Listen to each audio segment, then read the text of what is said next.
A Europa está tentando dissuadir a Rússia para evitar uma guerra, ou está tentando provocá-la para começar uma? Agora, você pensaria que essa seria uma pergunta absurda de se fazer.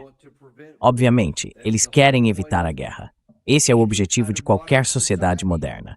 Mas com base nas evidências concretas, a gente precisa fazer essa pergunta, porque muitas das ações não parecem combinar com o que seria normal. Eles dizem que estão tentando evitar a guerra. E para tentar juntar todas as peças e olhar para todas as evidências com a maior honestidade possível, dos dois lados da questão, a gente recebe de volta o coronel Jacques Baude, ex-membro do Serviço de Inteligência Estratégica da Suíça e ex-oficial da OTAN. Jacques, como sempre, seja bem-vindo de volta ao programa. Muito obrigado por me convidar de novo. Olha, vamos falar sobre isso, porque tem umas coisas bem estranhas acontecendo. Primeiro, deixa eu te mostrar algo que saiu ontem no Wall Street Journal. Eles disseram que a Europa está começando a achar que o Putin pode expandir a guerra além da Ucrânia. Então é como se do nada, de repente, viesse essa ideia chocante. Talvez a Rússia, sem motivo algum, vá levar a guerra para dentro da Europa agora. E você vai entender por que algumas dessas declarações não são totalmente sem fundamento. Porque os russos têm dito umas coisas ultimamente.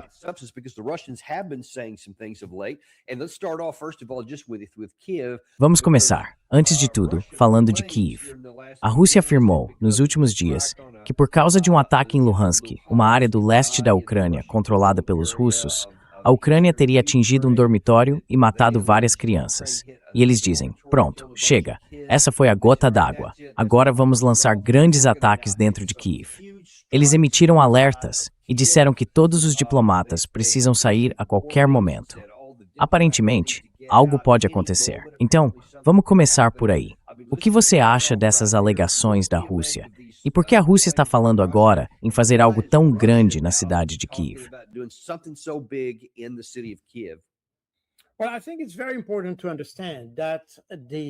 Olha, eu acho muito importante entender que o ataque a Kiev foi uma reação, uma resposta a alguma coisa.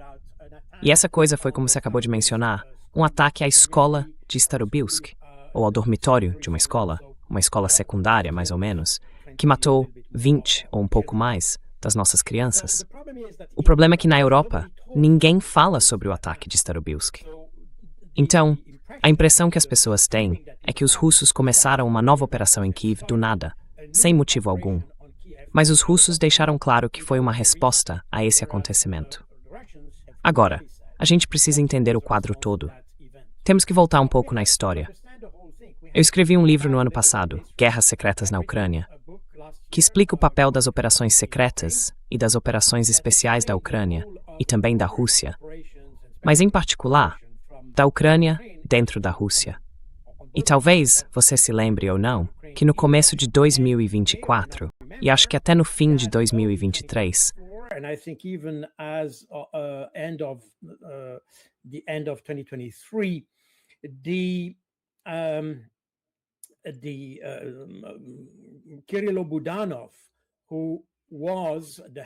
Kirilo Budanov, que era o chefe da inteligência militar, o equivalente à DIA nos Estados Unidos, hoje é o chefe de gabinete do Zelensky. Mas, em 2024, ele disse que, diante da situação no terreno, a Ucrânia teria que recorrer à guerra assimétrica. E essa decisão foi tomada nos Estados Unidos por oficiais de inteligência ucranianos na região de Langley, num anexo da CIA, se eu não estiver enganado. De qualquer forma, ficou claro que uma nova estratégia foi colocada em prática no começo de 2024, com o objetivo de atacar a população civil na Rússia e também em áreas onde há presença de russos. Pode-se chamar isso de territórios ucranianos ocupados pela Rússia, mas também inclui a região de fronteira da Rússia e, claro, grandes cidades como São Petersburgo e Moscou.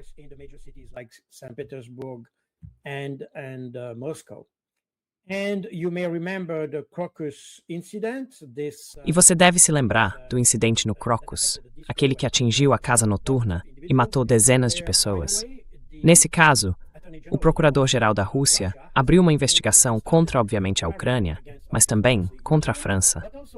Então houve uma indicação de que potências estrangeiras estariam envolvidas nesse atentado terrorista, claramente. E isso fazia parte dessa nova estratégia da Ucrânia, que seria promover um tipo de insegurança dentro da Rússia e, a partir dessa insegurança, causar uma desorganização no sistema econômico e, eventualmente, algum tipo de rebelião ou golpe, ou algo nesse sentido, dentro do sistema político.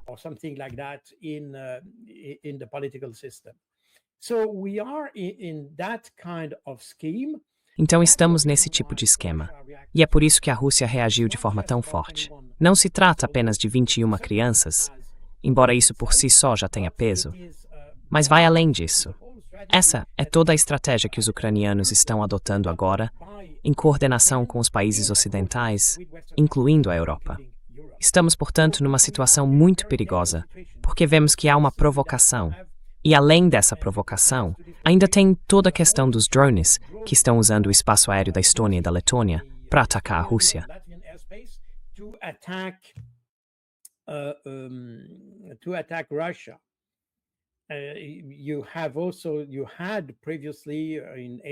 Em abril, a gente também viu drones ucranianos usando o espaço aéreo da Polônia e da Lituânia para atacar a Rússia. Mas tanto a Lituânia quanto a Polônia já alertaram a Ucrânia para não usar o espaço aéreo delas. Já a Letônia e a Estônia não fizeram isso. Na verdade, elas chegaram a restringir voos no próprio espaço aéreo para permitir a passagem desses drones. Então, estamos numa situação em que todo mundo entende que o cenário em terra não está favorável para a Ucrânia. Dá para ver pelos detalhes do que está acontecendo em Konstantinovka, na região de Zaporozhye, em Sumy e por aí vai. Mesmo com as dificuldades, ainda assim, a situação continua favorecendo a Rússia.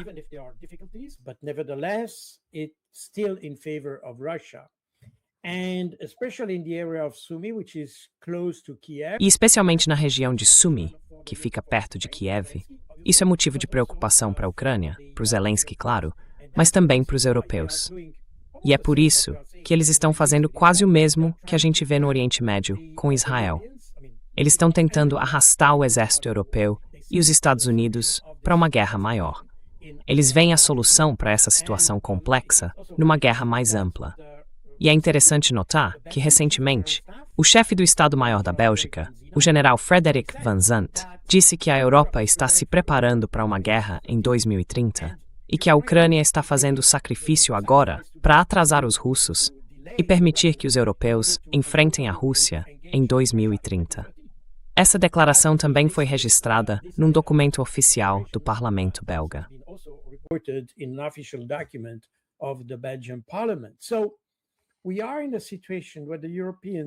Então estamos numa situação em que os europeus não têm nenhuma estratégia para resolver o problema de forma diplomática.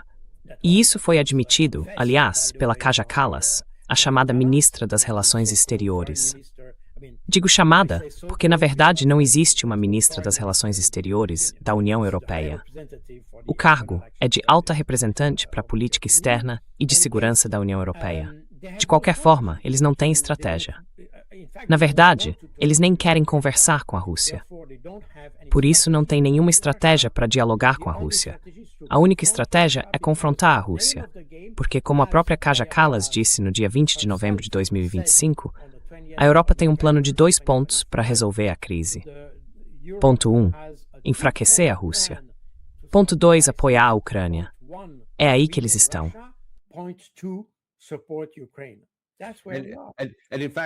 Na verdade, você disse que foi isso que ela falou em novembro. Deixa eu te mostrar o que ela disse mais cedo hoje. E repara no que você não vai ouvir ela dizer aqui. Nada sobre diplomacia.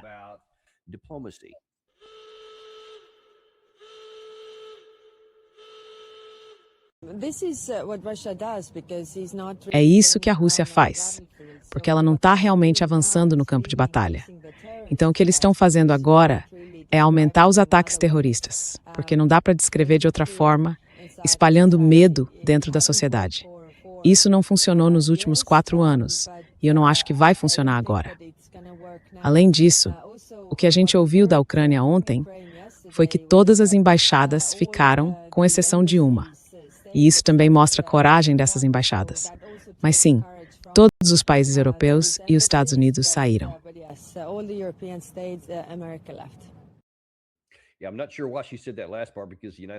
É, eu não sei por que ela disse aquela última parte, porque os Estados Unidos dizem, não, a gente não saiu. Então, aparentemente, ninguém saiu. Não sei por que ela falou isso. Mas vamos voltar ao que ela disse há um segundo, porque não é só que a gente não está conversando com a Rússia para dizer, ei, vamos conversar e evitar que isso escale, especialmente além das fronteiras da Ucrânia. Em vez disso, ela simplesmente disse, sim, tudo que a Rússia fez é um ataque terrorista, ignorando que, como você acabou de mencionar, acabou de acontecer em Starobilsk.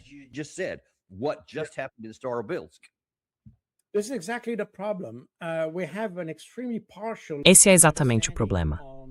A gente tem uma compreensão muito limitada da situação na Ucrânia.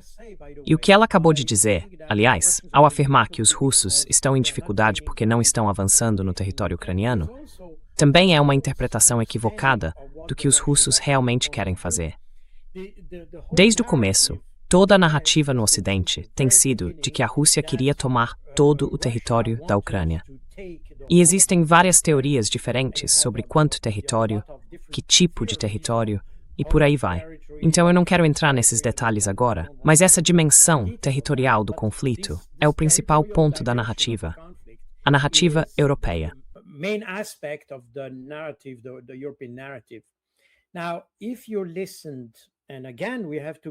Agora, se você ouviu, e de novo precisamos voltar ao dia 24 de fevereiro de 2022, Vladimir Putin disse que queria desmilitarizar e desnazificar a ameaça sobre a população no Donbass, ou, na verdade, sobre a população russa na Ucrânia. Essa foi a expressão usada. Então, desnazificar significa eliminar todos esses grupos paramilitares que de fato estavam assediando a população e coisas desse tipo. Esse é o sentido da palavra desnazificar, e foi explicado dessa forma. E desmilitarizar é, obviamente, destruir o potencial militar ucraniano, que naquele momento ameaçava a população do Donbass. Então, em essência, o que Vladimir Putin disse foi que eles não queriam conquistar território, mas sim destruir forças.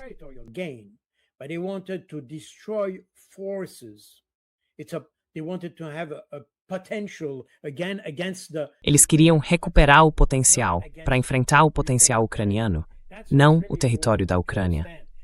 Isso é algo extremamente importante de entender. E está muito ligado à forma como a Rússia encara a guerra, que se baseia nas ideias de Clausewitz. Para Clausewitz, o objetivo final de uma guerra é destruir o potencial do inimigo, não conquistar o território. É assim que a gente deve entender essa lógica.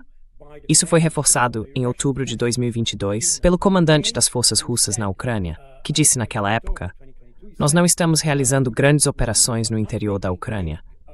Estamos esperando o inimigo avançar e vamos destruí-lo de forma sistemática."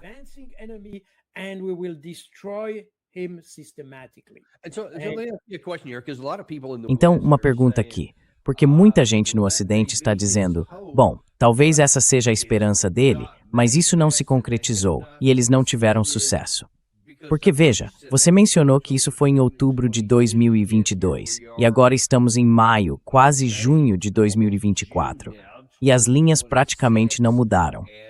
O lado ucraniano ainda consegue repor todas as suas perdas. A Rússia, essa estratégia vai funcionar?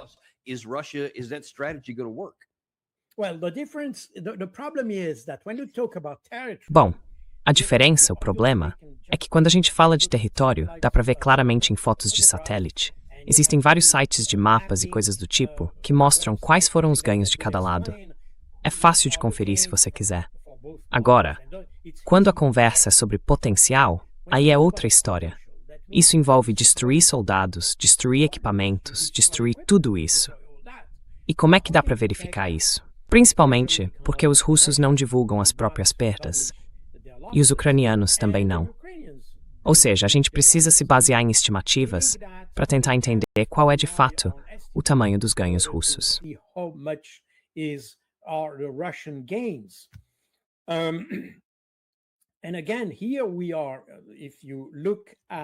E mais uma vez, aqui estamos. Se você olhar para isso, O projeto Mediazona, que é um projeto liderado pela Mediazona, uma mídia de oposição baseada nos países bálticos, aliás, contrária à Rússia, junto com a BBC britânica, eles fazem uma espécie de contagem com base no que conseguem coletar nas redes sociais.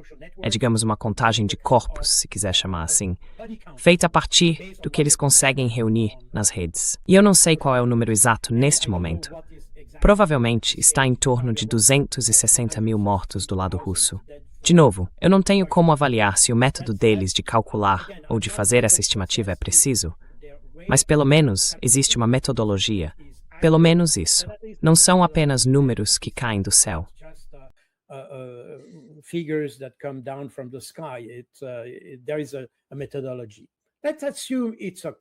Existe uma metodologia. Vamos supor que ela esteja certa, que seja correta. Isso significaria que a Rússia teria algo em torno de, como eu disse, 250 mil baixas, mortes. No caso da Ucrânia, não há absolutamente nada. Houve alguns projetos no começo do conflito, mas o governo ucraniano encerrou rapidamente. E ainda existe um projeto que funciona mais ou menos como o Mediazona. Eu não tenho certeza sobre a metodologia, mas é bem parecido com o que o Mediazona faz. Eu não vi os números mais recentes, mas está em torno de 1 milhão de baixas. É um site ucraniano, não é russo. É um site ucraniano. E para quem quiser conferir, é o wartears.org.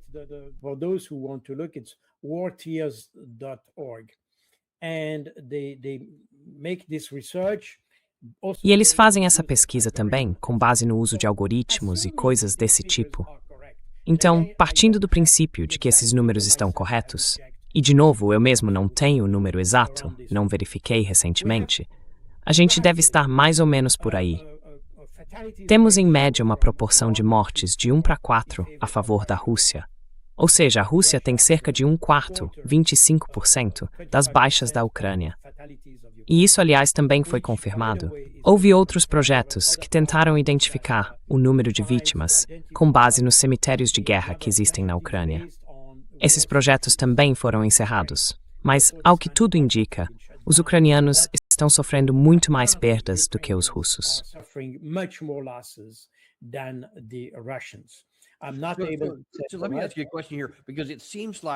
Deixa eu te fazer uma pergunta. Parece que tem vários grupos diferentes perdendo a paciência com isso. Na Rússia, na Ucrânia e até na Europa. E parece que muita gente está dizendo, quer saber? Vamos acelerar esse processo. Porque se for só uma guerra de desgaste, baseada em número de baixas, pode muito bem estar 4-1 a favor da Rússia. Mas já se passaram mais de 4 anos, e tudo indica que isso ainda pode durar muitos outros. E eu não sei se muita gente, em qualquer um desses lados, está realmente disposta a continuar assim.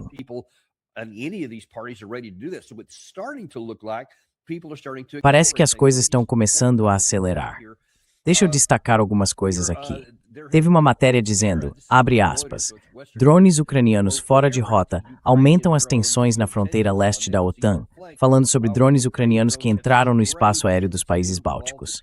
Também saiu na PBS News algo como a Frente Báltica da OTAN, fogo cruzado entre drones ucranianos e alvos russos. E eu acho que foi justamente sobre isso que Dmitry Peskov foi questionado há alguns dias, sobre o que está acontecendo com todos esses drones vindo dos Balcãs em direção à Rússia. E aqui está o que ele disse.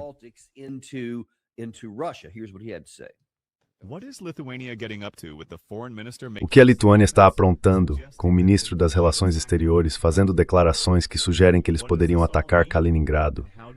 O que tudo isso significa e como você avalia esse tipo de declaração? Essa declaração beira a loucura. Eu não acho que deva ser levada a sério. É mais um sinal de como esses políticos são irresponsáveis. Em outras palavras, são tão imprudentes que mal conseguem tomar decisões bem pensadas ou inteligentes. E isso, de certo modo, é bom. Eles realmente acham que, se começarem alguma coisa, a OTAN vai correr para defendê-los. Por que tanta agressividade? São estados pequenos e seus exércitos também são pequenos. Sabe, infelizmente, os países bálticos têm uma postura realmente obsessiva contra a Rússia. Uma hostilidade quase doentia em relação à Rússia. Esse sentimento antirrusso atrapalha o julgamento deles, impede que pensem no futuro e que ajam de acordo com os próprios interesses. and from acting in their own interests. Desculpe, acabei misturando algumas coisas aqui. Esses drones têm sobrevoado a região, e o ministro das Relações Exteriores da Lituânia também sugeriu que talvez a OTAN devesse atacar Kaliningrado. Então eu queria que você comentasse sobre essas duas questões, porque parecem ser atitudes bem mais agressivas, tanto no uso do espaço aéreo da OTAN, quanto ao falar em destruir Kaliningrado.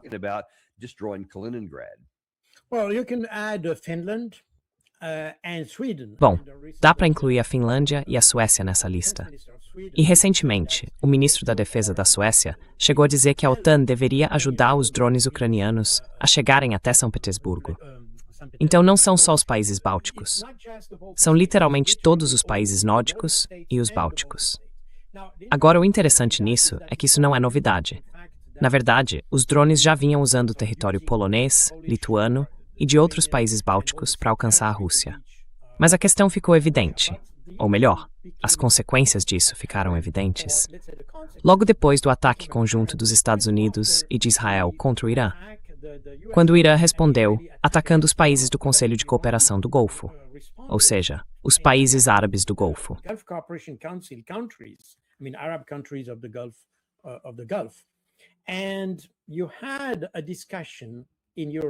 E houve uma discussão na Europa sobre o Irã, porque dizem, bom, eles foram atacados pelos Estados Unidos. Mas o Irã também atacou países inocentes, como o Catar, a Arábia Saudita, o Kuwait e outros. Só que, na verdade, alguns perceberam que o Irã tem total legitimidade para responder a esses ataques contra países árabes. Porque quando um dos lados de uma guerra permite que suas instalações, seu espaço aéreo, seu porto, ou qualquer outro recurso seja usado para uma operação militar, isso significa que ele se torna um agressor. E isso está claramente definido no direito internacional, na Resolução 3314 da Assembleia Geral das Nações Unidas, de dezembro de 1974. Essa resolução explica todos os critérios de agressão e quem pode ser definido como agressor.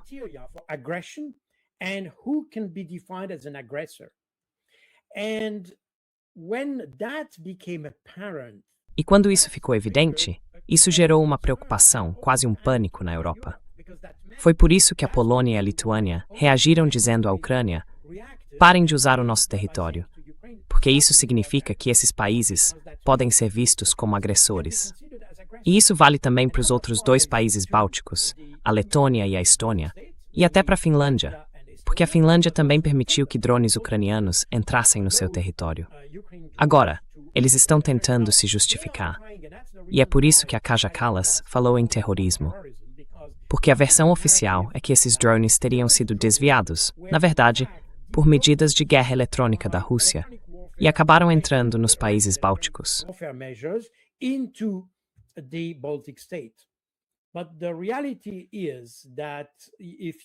Mas a realidade é que, para fazer uma coisa dessas, quer dizer, você até pode interferir na trajetória de um drone, mas não dá para assumir o controle dele. Ou, se der, é algo extremamente complexo, ainda mais se for para controlar cada drone individualmente. O que dá para fazer é deixar o drone fora de controle, e aí, por estar fora de controle, ele acaba caindo. E é isso que está acontecendo em algumas partes do campo de batalha na Ucrânia. Existem unidades, companhias ou até tanques. Alguns tanques têm dispositivos de guerra eletrônica que atrapalham o sistema de orientação dos drones. Aí o drone cai. Ele não consegue mirar nem atingir o alvo certo. Vai para qualquer lugar. Claro, isso não funciona contra drones guiados por fibra óptica. E é por isso que ninguém fala sobre isso.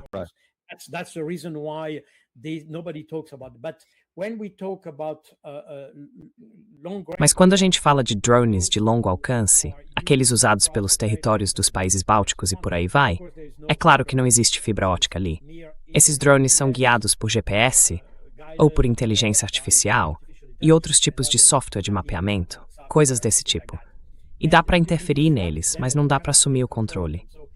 Então, essa ideia de que a Rússia conseguiria tomar o controle de um drone para redirecionar contra um alvo dentro da Estônia, como teria acontecido na Letônia, acho que foi numa refinaria de petróleo, bem perto da fronteira, isso é simplesmente absurdo. Mas o fato é que acontecem alguns acidentes, e é fácil dizer que a culpa é dos russos. Aliás, logo no começo, os letões e os estonianos disseram: bom, esses drones são ucranianos, mas mesmo assim, a culpa é dos russos. Porque foi isso que é para ucranianos. Russian fault because they attacked Ukraine. Let me ask you something here. Deixa eu te perguntar uma coisa. Qual é o raciocínio por trás disso? Pelo que você consegue entender conversando com colegas ou com as fontes que você tem aí na Europa? Qual é a intenção aqui? Porque, sinceramente, ninguém pode achar que ficar só cutucando a Rússia pelas beiradas, fazendo pequenas provocações, vai fazer com que eles se retirem, deixem a guerra na Ucrânia, voltem para suas fronteiras e entreguem o que o outro lado quer. Não dá para acreditar que alguém ache que isso vai acontecer. Porque do ponto de vista russo, o que eles estão vendo é o seguinte: são várias manchetes, só nos últimos meses, mostrando exatamente isso.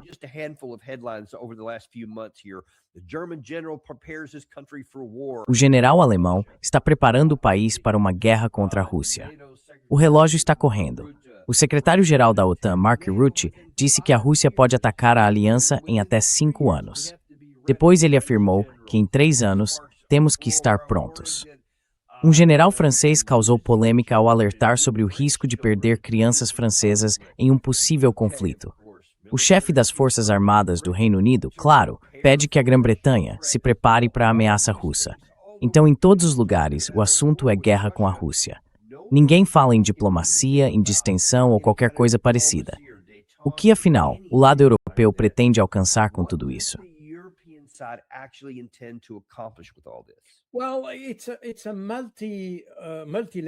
Olha, é um problema com várias camadas. Um ponto importante nisso é a crise dentro da OTAN. E isso está ligado à crise que existe entre os dois lados do Atlântico sobre a divisão de responsabilidades, que, aliás, não começou com o Trump. É um assunto de que eu ouço falar há uns 40 anos. A gente já discutia isso lá nos anos 70 e tudo mais.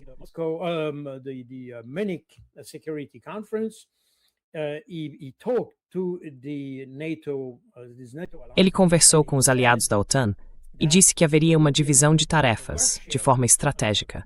Quer dizer, os europeus teriam que cuidar do que acontece no continente europeu, enquanto os Estados Unidos cuidariam da região do Pacífico, especialmente em relação à China. E isso significava, basicamente, que os Estados Unidos iriam reduzir sua presença militar na Europa e aumentar a presença no Extremo Oriente. Essa era, em poucas palavras, a ideia. O problema é que os europeus não levaram isso muito a sério naquele momento. E quando os americanos começaram a diminuir seus investimentos, digamos assim, já que estavam financiando o conflito na Ucrânia, eles reduziram as entregas de armas para poder priorizar outros cenários, incluindo o reabastecimento de armamentos para os próprios Estados Unidos.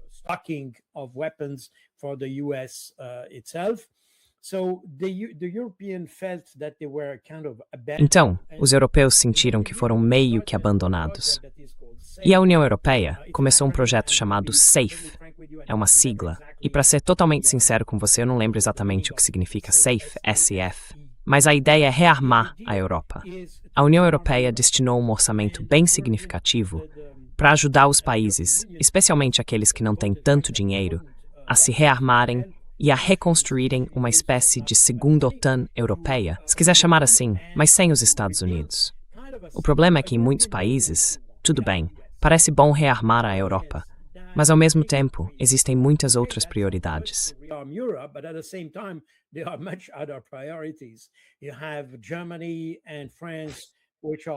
A gente vê que a Alemanha e França estão se desindustrializando. As duas têm uma dívida crescente.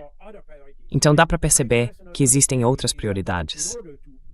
E pelo que eu entendo, para pressionar os países europeus a aceitarem a ideia de se rearmar, mesmo que isso não devesse ser a prioridade número 1, é preciso, digamos, pintar um cenário um pouco mais sombrio e mostrar uma ameaça bem clara vinda da Rússia. Só que isso entra em contradição com o que a gente ouve na Europa, de que o exército russo é fraco porque não consegue avançar. Russian army is weak because they cannot proceed. The Ukrainians are much stronger because Os ucranianos estão muito mais fortes, porque se você olhar no mapa, os russos não conseguiram, nos últimos 1000 dias, mais do que 1% de ganho territorial. E coisas assim que, como eu já disse, são um absurdo operacional, porque o objetivo dos russos não é conquistar território. O objetivo deles é destruir um potencial. De qualquer forma, a gente diz que os russos são incapazes de avançar com o projeto deles. E ao mesmo tempo dizemos que, bom, até 2030, deveríamos estar prontos para enfrentar militarmente os russos. De novo, o problema é que a Europa, logo depois do fim da Guerra Fria, com o que se chamou de dividendo da paz, acabou fazendo com que a maioria dos países europeus destinasse mais dinheiro para uma...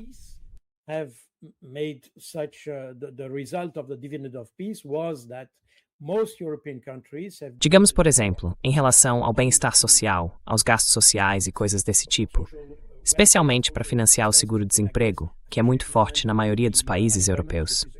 Como resultado, as despesas militares foram reduzidas de forma drástica.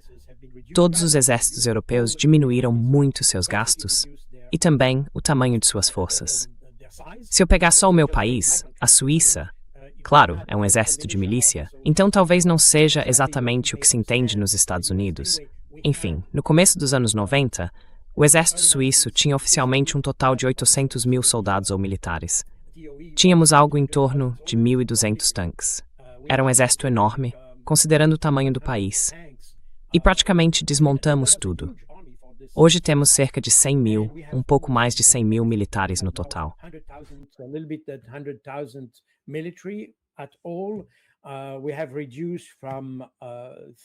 Nós reduzimos de 3 divisões blindadas mecanizadas para apenas 2, e eu diria até uma brigada blindada.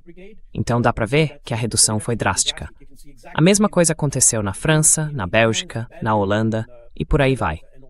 E isso acabou gerando, aliás, uma outra teoria dentro da OTAN. A ideia era que, em vez de conseguir mobilizar exércitos completos para defender a Europa, em caso de guerra, se formaria um tipo de exército composto, baseado em pequenos contingentes. Um belga, um holandês, um alemão e assim por diante. E tudo isso formaria uma defesa europeia, ou da OTAN, se preferir. Mas seria um exército extremamente pequeno.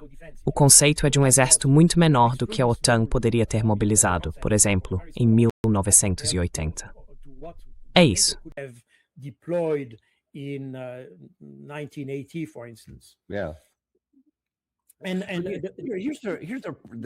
E aí está o problema que eu vejo, até mesmo no conceito em si. Nada acontece no vácuo. Existe um contexto e também existe o outro lado. Então, por mais que haja uma intenção do lado europeu de reconstruir e se rearmar, seja lá qual for, como o Coronel McGregor escreveu em um livro e comentou recentemente no programa, levaria mais ou menos uma década de esforço concentrado para voltar a algo realmente significativo, se eles quisessem de fato, certamente não em 3 anos, partindo de onde estão agora. Mas o outro lado dessa equação é que a Rússia vem se fortalecendo há 4 anos e meio enquanto trava essa guerra. E não tem sido um foco exclusivo nessa guerra. Então é preciso olhar para o equilíbrio relativo. E eu quero mudar rapidamente para o que o lado russo está dizendo, porque eles não estão vendo isso de forma passiva.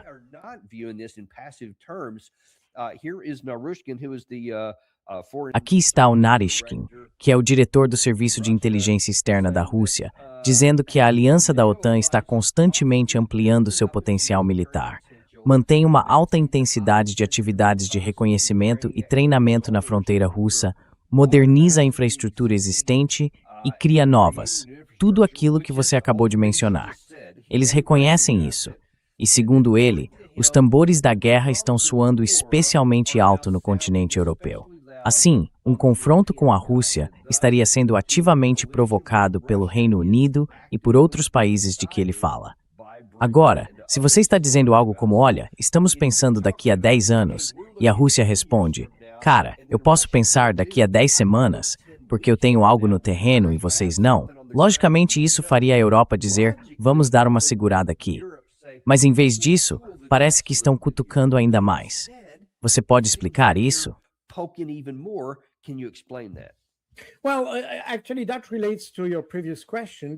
Na verdade, isso tem a ver com a sua pergunta anterior, que eu ainda não respondi completamente. Mas veja, uma política de segurança se baseia em duas coisas. A primeira é a política de defesa, a sua política de defesa. A segunda é a política externa. E a política externa, essencialmente, deveria evitar que se chegue ao ponto de precisar acionar a política de defesa, para colocar de forma bem simples. E era assim que funcionava antes. Se eu pegar a União Europeia como exemplo, ela foi criada como uma organização econômica e comercial. E também, em certa medida, depois do começo dos anos 90, surgiu a ideia de que a Europa poderia ter sua própria política externa. Você deve se lembrar da Lady Ashton, do Josep Borrell, e agora da Kaja Kallas, que foram esses ministros das relações exteriores, entre aspas, da União Europeia.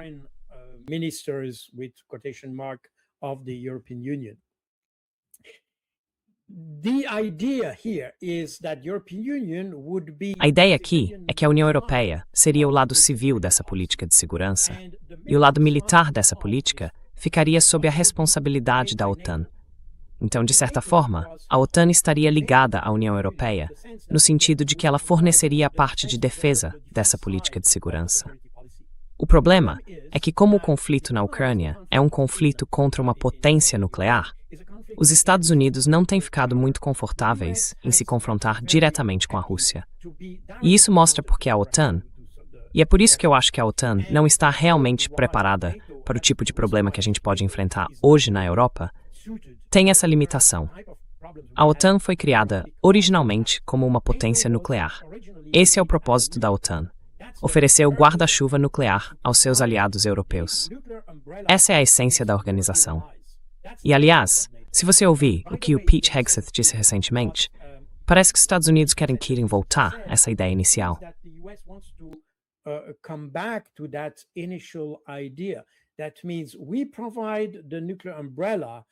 Isso significa que nós oferecemos o guarda-chuva nuclear, mas quando se trata de guerra não nuclear, o problema é de vocês. É mais ou menos isso que, pelo que entendo, estamos vendo agora nos Estados Unidos. O problema é que na Europa, eles confundiram as coisas. E a Ursula von der Leyen começou a construir o próprio pilar militar dela, por assim dizer. Mas, em vez de desenvolver o que realmente deveria, quero dizer, o pilar da política externa, com uma diplomacia sólida, eficaz e, eu diria, proativa, eles não querem. Porque, de novo, e a Kaja Kallas é muito conhecida por isso na Europa, ela é totalmente russofóbica. Então, de jeito nenhum ela quer conversar com a Rússia. Ponto final. Não dá para começar uma política diplomática ou uma política externa dizendo eu não falo com os outros. Isso é uma contradição.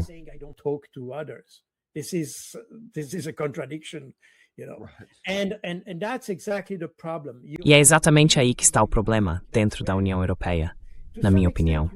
É aí que o problema aparece. Em certo sentido, há mais racionalidade na OTAN do que na União Europeia. E isso, eu acho, é algo muito importante de entender.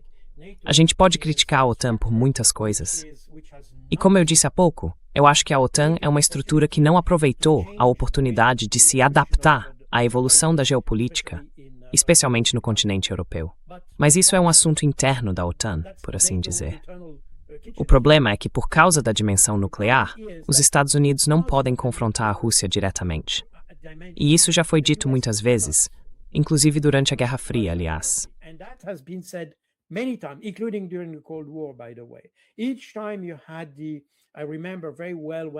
Toda vez que aconteceu isso, eu me lembro muito bem quando os Estados Unidos quiseram ou começaram a atacar, ou melhor dizendo, antes de atacar, a Líbia, em 1986, se eu não me engano. Os Estados Unidos, porque havia aviões soviéticos em Benghazi e em Trípoli, bombardeiros, aviões de reconhecimento e coisas assim, avisaram a União Soviética antes do ataque, para que os soviéticos tivessem tempo de retirar suas aeronaves da Líbia e, assim, permitir que os americanos atacassem o país. E a ideia por trás disso era que os Estados Unidos tinham seus próprios objetivos, certos ou errados. A gente pode discutir isso, mas não é o tema de hoje.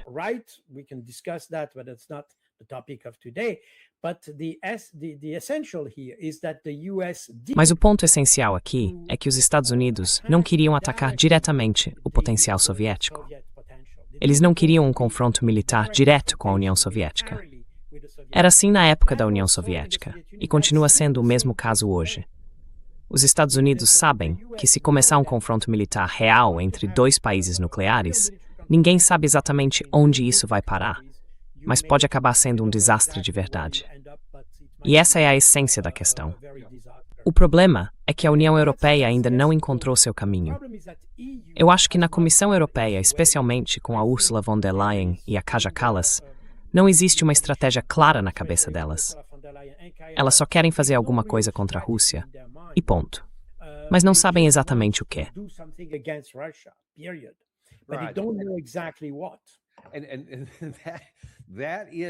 E esse é o grande problema aqui. Porque do lado russo, eles têm uma estratégia. Agora há pouco, eu mostrei para você o Narishkin dizendo que os tambores da guerra estão se aproximando. Pois bem, o embaixador russo na OSCE, Polyansky, que aliás esteve no nosso programa há mais ou menos uma semana, fez declarações bem reveladoras sobre o fato de que talvez já seja tarde demais, que a Rússia poderia atacar a Europa, não apenas Kiev. Desde então, ele tem repetido, e isso é notícia de hoje na Rússia, que o embaixador Polyansky destacou que o envio ou a produção de drones ocidentais na Ucrânia pode levar a ataques de retaliação. E ele disse o seguinte, abre aspas, o problema é que a nossa paciência e o nosso humanismo são interpretados pelos países ocidentais como um sinal de fraqueza, e eles fazem isso totalmente em vão.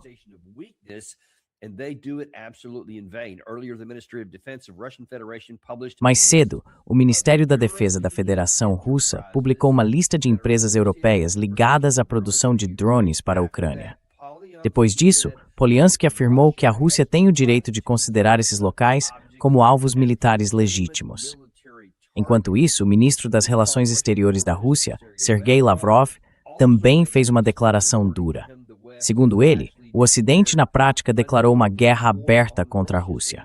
Então veja, Narishkin fala sobre os tambores da guerra, Polyansky diz que alvos europeus são legítimos e Lavrov afirma que o Ocidente declarou guerra aberta à Rússia.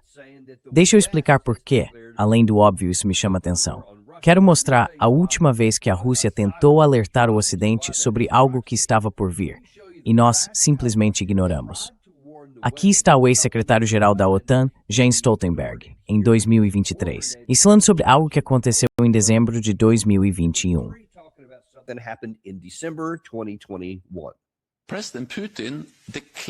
O presidente Putin declarou, no outono de 2021, e chegou a enviar um rascunho de tratado que eles queriam que a OTAN assinasse, prometendo que não haveria mais expansão da aliança. Foi isso que ele nos enviou, e essa era a condição para não invadir a Ucrânia. Claro que nós não assinamos.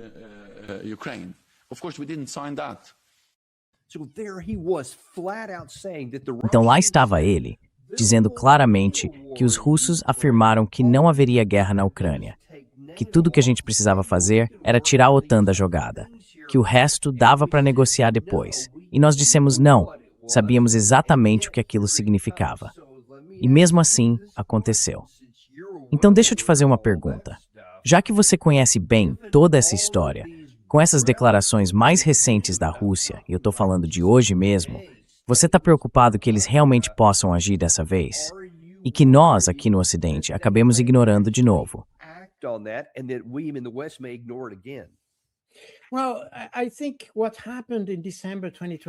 Olha, eu acho que o que aconteceu em dezembro de 2021 é pouco compreendido. De novo, porque foi assim que os russos entenderam o início dessa guerra. A gente pode discutir se isso está certo ou errado, mas foi assim que os russos entenderam. Eles entenderam, com base no que o Alexei Arestovich disse em 2019, que a ideia de a Ucrânia entrar na OTAN era provocar uma confrontação com a Rússia. Assim, a Rússia começaria uma guerra contra a Ucrânia, e então poderia ser sancionada, e o Ocidente alcançaria uma vitória contra a Rússia. E a partir dessa vitória, a Ucrânia ganharia o direito de entrar na OTAN. E mais uma vez, muita gente diz, bom, não foi isso que os ucranianos fizeram.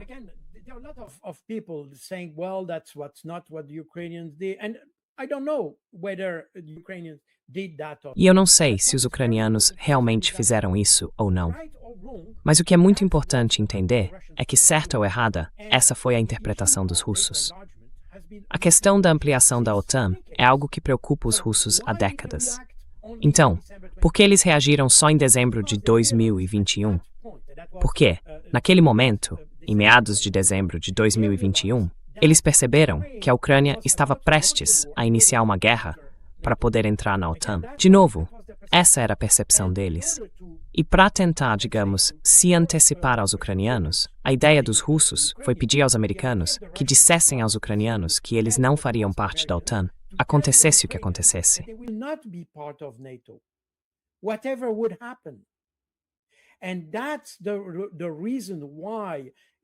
E é por isso que o governo russo enviou um rascunho de tratado tanto para o secretário-geral da OTAN quanto para o presidente dos Estados Unidos. A ideia era a seguinte: se a Ucrânia quisesse atacar ou começar uma guerra só para poder entrar na OTAN, e a OTAN deixasse claro que isso não aconteceria, isso desestimularia os ucranianos a lançar uma ofensiva. Essa era a lógica por trás disso. Acho que nem o Stoltenberg entendeu. De novo, não estou dizendo se os russos estavam certos ou errados, mas essa nem é a questão neste momento. O problema é como eles perceberam a situação. Eles poderiam ter feito isso bem antes, mas não fizeram. Só tomaram essa atitude porque viram que os ucranianos estavam preparando uma ofensiva contra o Donbass.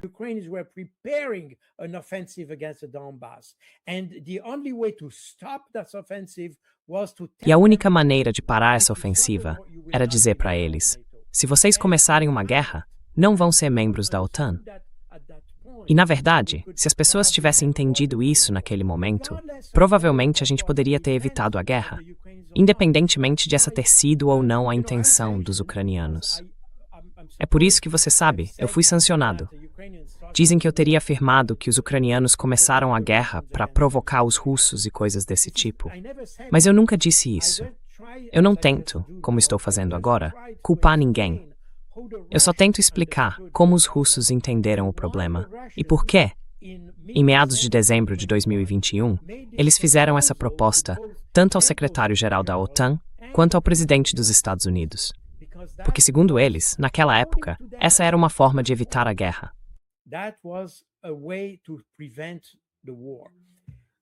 E agora, então? É hoje. Hoje, o problema é que isso já não é mais tanto a questão, a ampliação da OTAN em si. Estamos diante de outra coisa. E exatamente como eu disse antes, o problema já não é mais a OTAN. E eu acho que os americanos não querem usá-la. Na verdade, embora muitos comentaristas falem sobre a OTAN na Ucrânia, a OTAN contra a Rússia e tudo mais, formalmente falando, a OTAN não tem atuado na Ucrânia. Houve alguns componentes da OTAN, como os aviões AWACS, por exemplo, os E-3 AWACS, que foram usados para monitorar a situação sobre a Ucrânia e coisas desse tipo.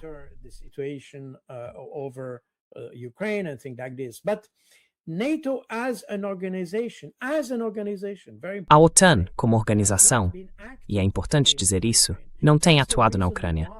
É por isso que a Ucrânia fez tantos acordos bilaterais de segurança com países da OTAN ou com países europeus em geral, porque a OTAN não quis intervir como organização. E claro, há países como a França, o Reino Unido e outros que estão envolvidos no conflito. Esses países fazem parte da OTAN, mas isso não é a OTAN. E, independentemente do que Mark Rutte, Jens Stoltenberg e todos eles digam, eles podem falar muita coisa, mas não têm absolutamente nenhum poder.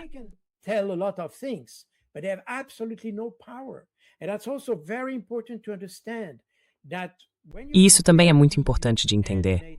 Quando a gente compara a União Europeia e a OTAN, na União Europeia, a Ursula von der Leyen é a presidente da Comissão Europeia. Ela tem poder executivo. Ela pode decidir. Já o Mark Rutte ou Jens Stoltenberg não podem tomar decisões. Eles só fazem declarações e ponto. As decisões são tomadas junto com todos os aliados e, mais importante ainda, com os Estados Unidos. E no fim das contas, os Estados Unidos têm o papel de primus inter pares, porque eles têm poder nuclear, e é por isso que podem decidir. Mas o Mark Rutte não tem absolutamente nenhuma palavra a dizer. Nada. Zero. Nenhuma. E isso é muito importante de entender. Ele pode fazer todas as declarações que quiser, mas não pode tomar decisões.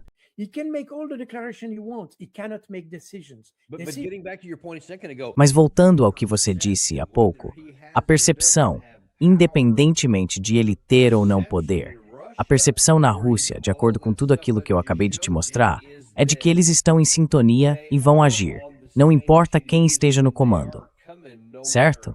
Então a pergunta é, será que a Rússia vai agir desta vez como agiu em 2022? Correct. Against EU. And that's where we have to Contra a União Europeia. against EU because E é aí que a gente precisa ser preciso ao falar contra a União Europeia. Porque a retórica da UEC tem sido completamente belicista já faz uns 4 anos. A gente também vê essa ideia de transformar a União Europeia, que antes era uma organização voltada para a economia e para o comércio, em uma organização de defesa. Isso vem da cabeça da Ursula von der Leyen. E é basicamente um desastre, tanto do ponto de vista econômico quanto político, para a Europa. E essa ideia de a Europa se envolver diretamente contra a Rússia é, claro, fortemente promovida pelo que Donald Rumsfeld costumava chamar de a nova Europa. by what Ronald Rumsfeld used to call the new Europe. I mean, the Eastern Europe. Those countries that Quer dizer, a Europa Oriental, aqueles países que entraram na União Europeia logo depois da Guerra Fria, os Estados Bálticos, a Polônia, a Romênia e todos esses países, que, aliás, dependem financeiramente da Europa. Eles não são doadores líquidos da União Europeia, são beneficiários líquidos. Ou seja, a União Europeia pode decidir. E é também por isso que a União Europeia faz tanta questão de aproveitar certas eleições, como na Romênia e em outros lugares, porque os europeus querem manter esse espírito de oposição à Rússia. E é aí que está o perigo nessa parte oriental da Europa. Existe uma dinâmica que está se formando e que é extremamente perigosa. Quando eu estava na OTAN e conversava com meus colegas, outros coronéis da OTAN, especialmente os da velha Europa, como França, Itália, Espanha e por aí vai, eu já percebia isso. France, Italy, Spain, you name it. Especially in the old Europe, those officers were Especialmente na velha Europa, esses oficiais eram extremamente, mas extremamente críticos em relação à nova direção que a OTAN estava tomando. Porque esses países do leste europeu são fortemente apoiados pelos Estados Unidos e também apoiam fortemente os Estados Unidos, inclusive em questões como o Irã ou coisas desse tipo, mesmo quando fica claro que os Estados Unidos estão cometendo erros.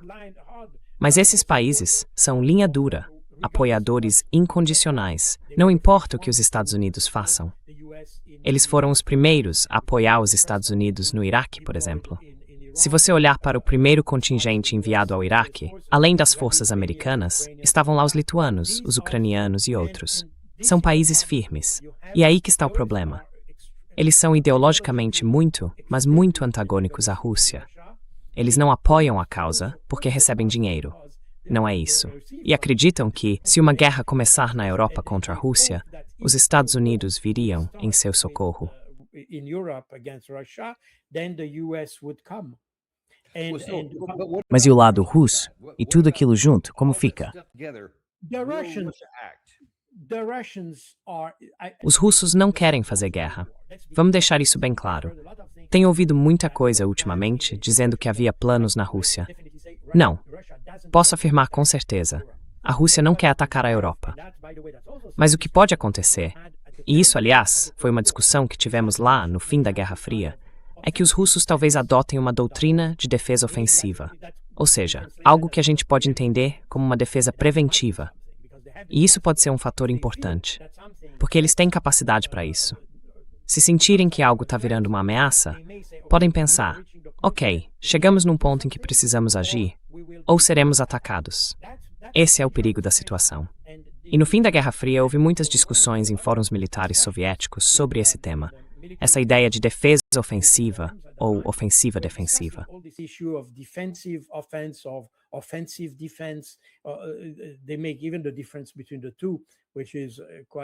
Eles até fazem diferença entre as duas coisas, o que é bem curioso.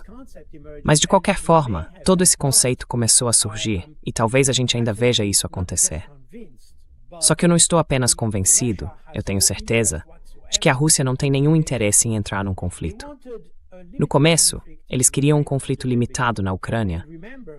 E lembra, por que foi chamado de Operação Militar Especial? Porque a intenção era forçar a Ucrânia a entrar num processo de negociação. E eles conseguiram. Conseguiram, porque no dia 25 de fevereiro, o Zelensky começou a pedir negociações com a Rússia. Os europeus interromperam esse processo, e o Zelensky retomou as conversas em meados de março, só algumas semanas depois. Isso levou ao Acordo de Istambul, que acabou fracassando por causa dos britânicos, dos franceses e dos alemães. Because of the Brits and the French and the Germans, the three managed to stop the whole thing. Os três conseguiram parar tudo. A ideia dos russos, naquela época, era lançar uma operação muito rápida em direção a Kiev, para criar um tipo de pressão política ali. Ponto. E eles conseguiram esse objetivo. Quando Emmanuel Macron pediu para os russos retirarem suas forças de Kiev, os russos fizeram isso, esperando que o Acordo de Istambul fosse assinado. Mas aí, os europeus disseram algo como: certo, vocês retiram as tropas e a gente simplesmente joga o acordo fora e continua. A partir desse momento, de fato, virou uma guerra. Foi exatamente ali que os russos entenderam que não haveria um acordo diplomático, porque no fundo, essa operação tinha como objetivo forçar os ucranianos a implementar o Acordo de Minsk. E é aí que tudo começa.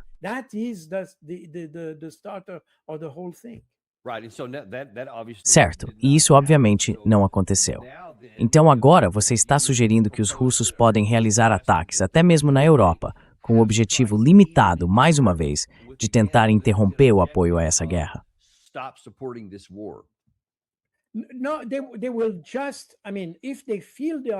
Não, eles só vão.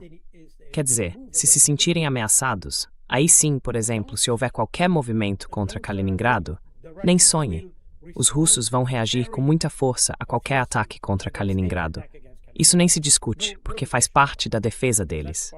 Mas eles não querem entrar nessa ideia que a gente tem agora na Europa, de que a Rússia gostaria de atacar. Para quê? Qual seria o objetivo? E é aí também que a gente fala sobre guerra. E dá para falar da guerra do Irã e de muitas outras guerras, aliás. Os europeus, quando fazem uma guerra, fazem porque acham que vão vencer. When they make a war, they just make a war because they feel they will win. But what is the stated objective of that? Mas qual é o objetivo declarado disso? Na maioria dos casos, não existe. Não, de verdade. E a gente vê isso de forma bem clara com o Irã, onde o objetivo mudava todo dia, porque na prática não havia nenhum. Era simplesmente destruir o Irã, ponto. E aqui é a mesma coisa.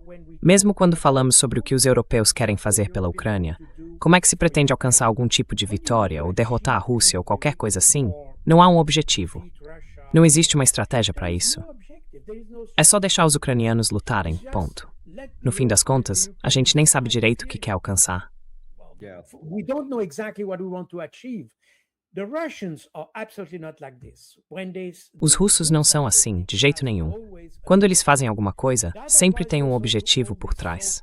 E isso vale também para toda essa chamada desinformação, guerra de informação e tudo mais. Não se deixem enganar.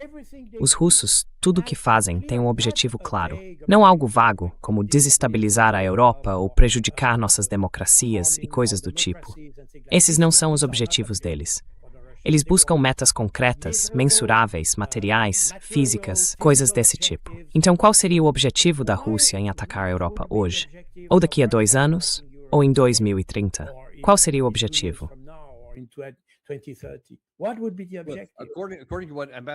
De acordo com o que o embaixador Polyansky disse no nosso programa, esses ataques limitados seriam para convencê-los a parar de atacar ou de apoiar ataques contra a Rússia, para que a guerra possa chegar ao fim. Foi isso que ele disse no nosso programa.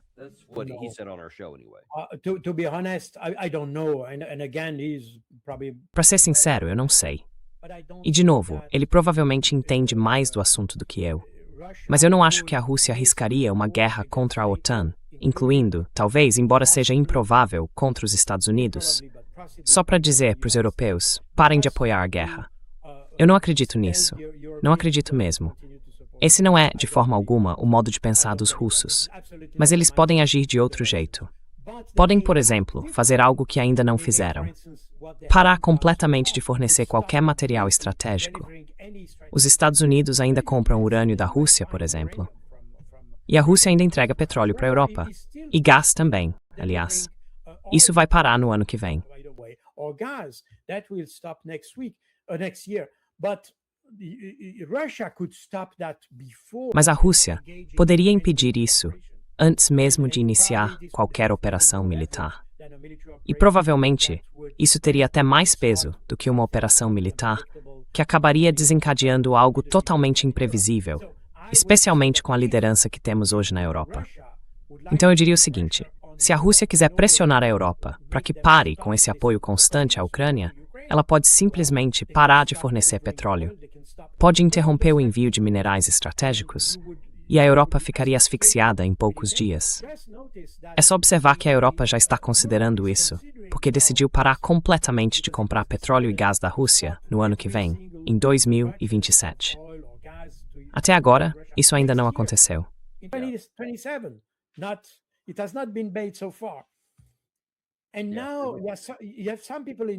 E agora tem algumas pessoas na Europa dizendo que talvez a gente devesse reconsiderar isso e, quem sabe, estender o prazo. Bom, esse é um tipo de poder de barganha que a Rússia pode usar de forma muito mais eficiente do que começar uma guerra com a Europa. Eles não precisam de mais inimigos. Quer dizer, eles já têm inimigos potenciais e políticos, mas não precisam transformar esses inimigos em militares. Então eu não acho que a Rússia vá atacar a Europa, a menos que seja provocada fisicamente, como num ataque a Kaliningrado ou algo do tipo. Isso não vai acontecer. Mas a gente pode ver outros tipos de ação, como eu já expliquei. Por exemplo, um corte no fornecimento de petróleo para a Europa.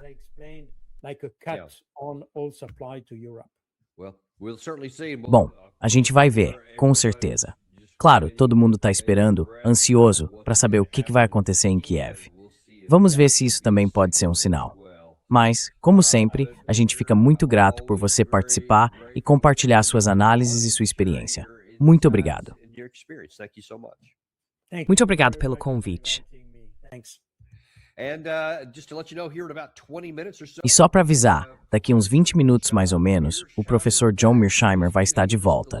Ele vai trazer as últimas informações sobre uma notícia de última hora.